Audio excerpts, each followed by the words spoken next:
അങ്ങനെ ഏറെ കാത്തിരിപ്പിനൊടുവിലെ അംസക്കുട്ടീന്റെയും കോയാന്റെയും മക്കളുടെ കല്യാണമൊക്കെ കഴിഞ്ഞിട്ട് ആദ്യത്തെ ചടങ്ങ് പെണ്ണ് വീട്ടിൽ നിന്ന് ചെക്കൻ്റെ വീട്ടിലേക്കുള്ള വിരുന്നായിരുന്നു. അതായത് കോയാന്റെ വീട്ടിലേക്കുള്ള വിരുന്നിനിടയിൽ കല്യാണത്തിനിടയിൽ ആദ്യ എതിർപ്പ് പറഞ്ഞിരുന്ന അംസക്കുട്ടീന്റെ അമ്മ, അതായത് പെണ്ണിന്റെ വല്യമ്മ, പുത്തിരിയിൽ കല്ല് അടിക്കാനായിട്ട് തുടങ്ങി. കുടുംബത്തെ ഏറ്റവും മുതിർന്ന കാരണവരല്ലേ, മൂപ്പരുടെ വാക്ക് കിട്ടാണത്രേ അന്ന് അംസക്കുട്ടീന്റെ വീട്ടിൽ എല്ലാവരും തീരുമാനം എടുത്തിരുന്നത്. എന്നാൽ ഈ കല്യാണ കാര്യത്തിൽ അംസക്കുട്ടി ഒറ്റയ്ക്ക് അങ്ങോട്ട് തീരുമാനം എടുത്ത്. അതിന്റെ ദേഷ്യക്ക് മൂപ്പർക്ക് എന്ത് കൈവശമാവും ആ കോയ എന്റെ മോനിക്ക് കൊടുത്തതെന്നാണ് ഈ വല്യമ്മ ആദ്യ കല്യാണക്കാര്യത്തിൽ പറഞ്ഞിരുന്നത്. കല്യാണ പരിപാടിയൊക്കെ ഗംഭീരമായി നടക്കുമ്പോഴേ ഇവള് ചെക്കൻ്റെ അടുത്ത് വിളിച്ച് പറഞ്ഞ്, വല്യമ്മ കുറച്ച് സീനാണ്, എലി കരണ്ട പോലെ ഇങ്ങനെ കരണ്ടോണ്ടേ ഇരിക്കും, ആ പരിപാടി ഇപ്പോഴും തുടങ്ങുന്നുണ്ട്. മോനാണെന്നുണ്ടെങ്കിൽ ഇത് കോയാന്റെ അടുത്ത് പറഞ്ഞ് കോയ മുൻകൂട്ടി അതിനുള്ള പ്രതിവിധി കണ്ടെത്തുകയും ചെയ്തിരുന്നു.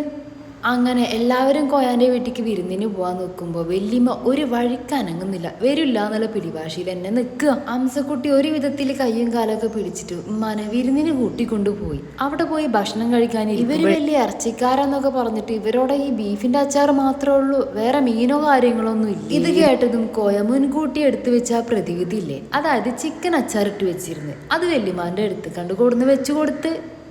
ഇത് കഴിച്ചതും പിന്നെ വല്യമ്മക്ക് ഒരു കുറ്റോ കുറവോ പറയാനില്ല. ഇപ്പം എൻ്റെ മോൻ എന്ത് കൈവശത്തിലാണ് വീണേന്ന് എനിക്ക് മനസ്സിലായി എന്നാ പറഞ്ഞത്.